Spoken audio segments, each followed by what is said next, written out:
the new lawsuit coming with Jay, the part with Jay. I go, oh shoot, like to us, that had to be there. We getting tighter, you know what I'm saying? And united we stand, and ain't nothing else. Black excellence, they're sitting there like, It's a billionaire brush. Oh, Like, I hate you, man. unaware of anything going on here. This is the one time I'm gonna be with you this year.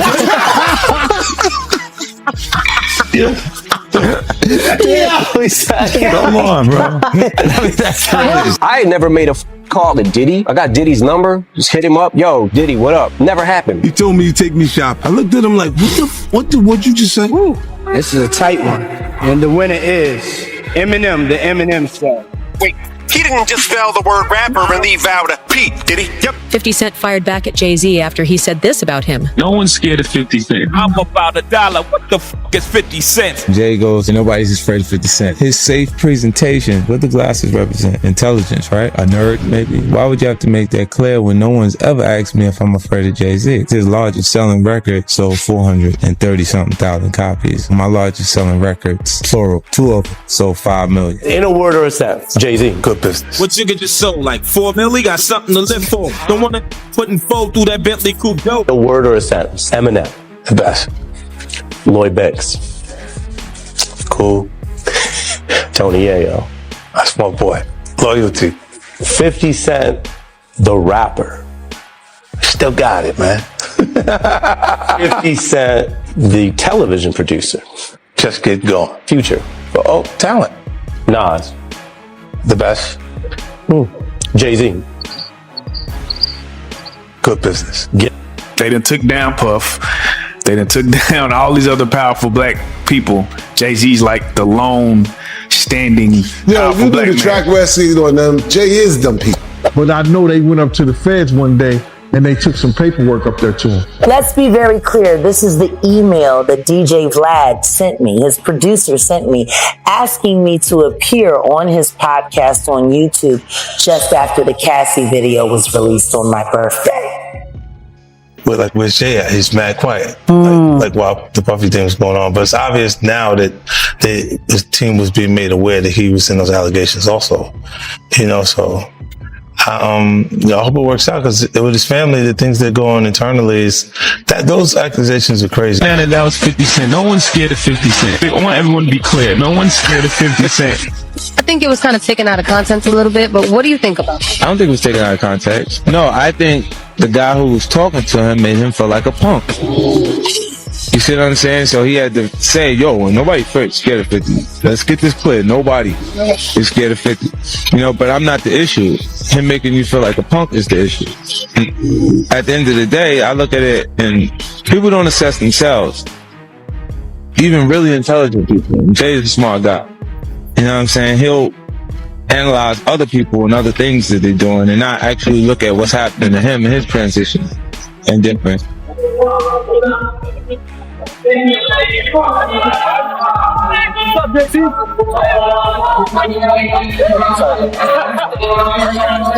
Jay, your music saved my life, man. We're Sagittarius too, Bob. Thank you so much.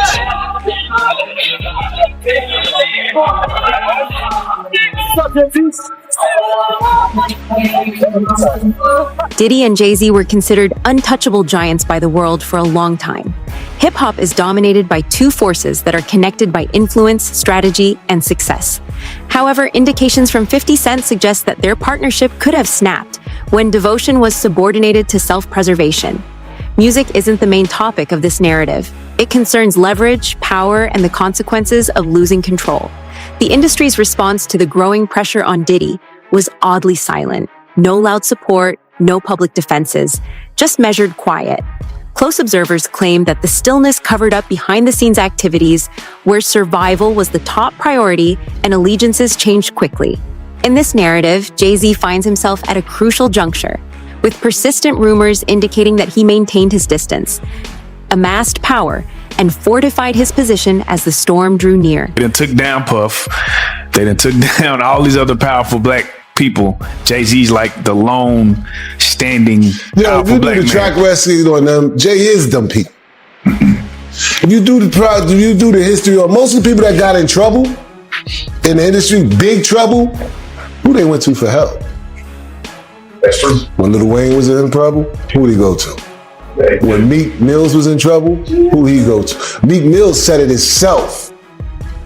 Desiree helped me. You understand? So how could he be up next? You know what I'm saying? He is them people. They go to him when they got problems. And what they gonna say if he don't come up in nothing? What they gonna say? Told you, he ain't got nothing to do with that. They still gonna cover it up anyway. But I don't think they coming after him at all.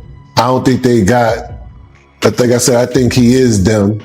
He has a relationship with them. You talking about a woman that had a relationship with the feds for 20-something years. 50 Cent has been implying in his lyrics for months that genuine power people were in possession of concrete proof. Not headlines, not speculations, but actual content.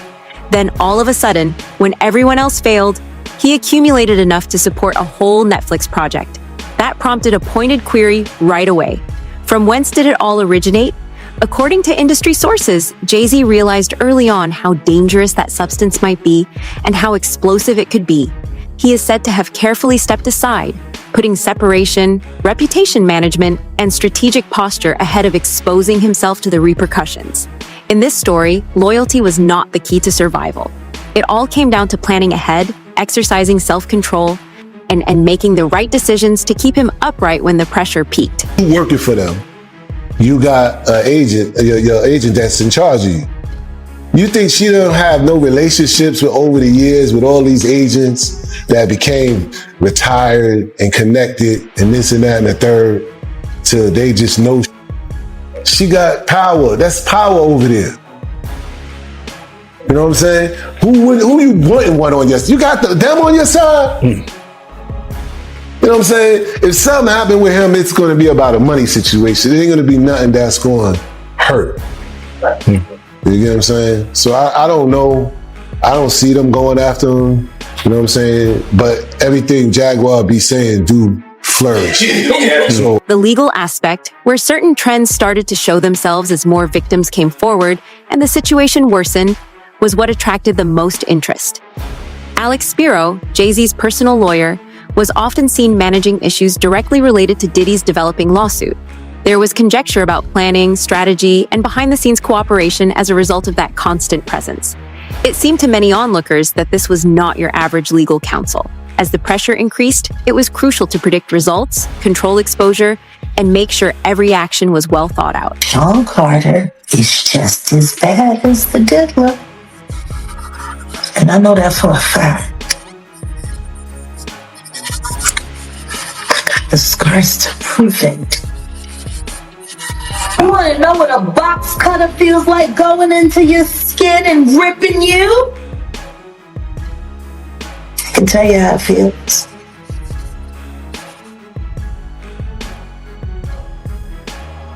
Y'all ain't seen shit yet. That Cassie shit, that's nothing. I'm saying Sean Carter remembers everything he did to me and he's got it on tape.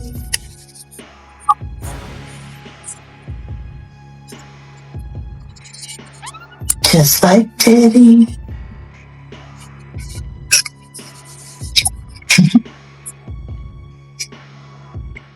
And they're gonna be crazy. It's gonna be the women that get them in the end. For a long time, detractors like Jaguar Wright have maintained that Jay-Z acts before a collapse becomes apparent. He doesn't wait for buildings to fire, she claims. He leaves early, allowing the repercussions to occur behind him. That narrative was further supported by the timing of recent occurrences. As Diddy's predicament worsened, 50 Cent unexpectedly seemed strong, self-assured, and supported enough to take on those who were previously thought to be untouchable. This change gave many onlookers the impression that a strong gate had been silently opened from above. Jay-Z may have taken the best measured course of action by standing aside early and allowing events to develop, if he knew sensitive information existed and expected it to ultimately come to light. 50 Cent has never officially affirmed this notion, but he hasn't ruled it out either. He has hinted time and time again that the true rift originated inside trusted circles, among those who grinned in public while scheming in secret. Hollywood is apprehensive about that prospect because it reframes the whole event as a purposeful power move if this was planned rather than accidental. Jaguar Wright spoke bluntly when asked why she always associates Jay-Z with the narrative rather than portraying it as a one-man showdown. She believed that their paths had never been diverted in the first place. These are criminals. Diddy is a dealer, and so is Jay-Z. The proof is there. How many people does he have to be aware of before people see him for who he is? It seems like these artists are trying to run away from their past. Diddy changed his name multiple times to say, that's not me. I'm trying to move beyond Diddy. I'm Love now.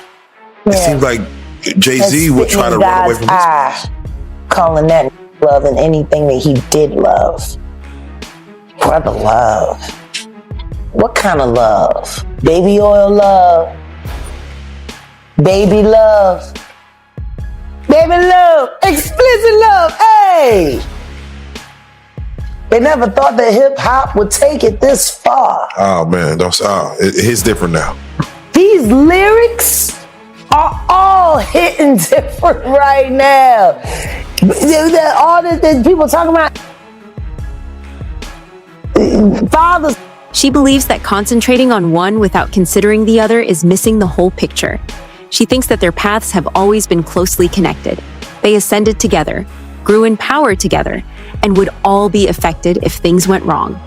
For Jaguar, this is about two powerful individuals working together over time, making wise choices alongside one another, and creating a lasting impression as a result, not about happenstance or simple proximity. Her viewpoint reinterprets the narrative as a shared legacy based on shared actions and shared responsibilities, in which she believes that culpability cannot be assigned to a single name and that separation is an illusion. Sean Carter is responsible for enacting Hype Williams to put Aaliyah on a faulty plane to move her out the way as punishment for rejecting him, and so he could level up Beyonce, who was struggling. Let's just say allegedly that happened. Now I want you to think about 106th and Park with Mary J. Blige. Free, who is a victim of Sean Carter.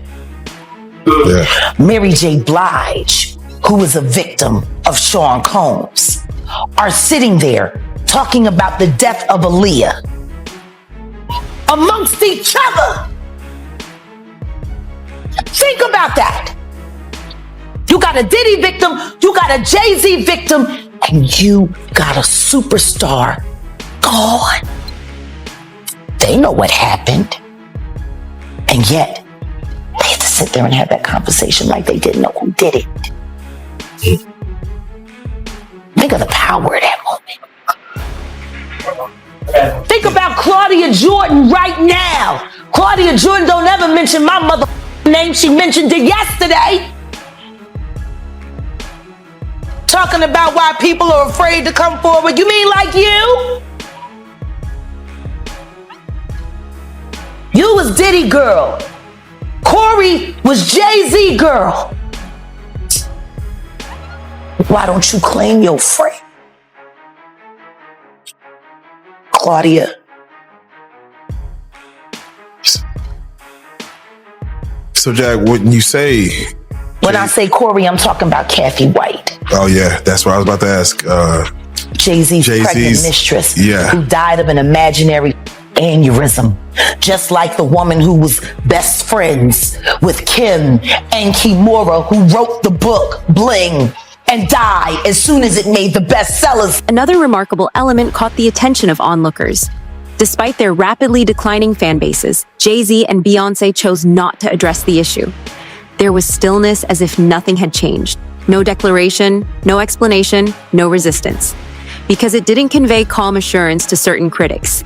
That tactful approach stoked even more conjecture. Jaguar Wright took a different tack, arguing that the quiet was more about discomfort than strength or strategy. She believed that the silence was not determined by confidence. The weight of scrutiny and the increasing pressure behind the scenes were becoming too much to ignore. Puffy, why does it all come to a head now? Why now? Why? Because he's the acceptable monster at this time, like R. Kelly was the last time I sat on this couch. So who's next? Y'all don't see the lineup? Yeah, we see the lineup. I'm just waiting to see who's next. Jay-Z is setting Diddy up. Why is everyone having such a hard time? He ain't doing shit different. He lined up D. Haven, stole his life and identity. He lined up Big L, stole his life and identity. He lined up Dame Dash, stole his life, identity, and took his love. Lined up R. Kelly. He wants to be the one. Yeah, shout out D. Haven. He actually hit us up, wanted to tell this story. You need to talk to D. Haven. We need to talk to him. I told you that last year when I put you on. The presence wasn't even planned, she subsequently said. She accepted it after hearing it from her staff as she was aware of Piers Morgan's reputation for thorough fact-checking. According to her, the audience would be compelled to hear her thoughts in a new way if they made it past the examination of his producers and legal team. That assurance turned out to be well-founded since the interview wasn't limited to internet distribution. It caused actual responses. Media outlets were inundated with reactions as soon as it aired,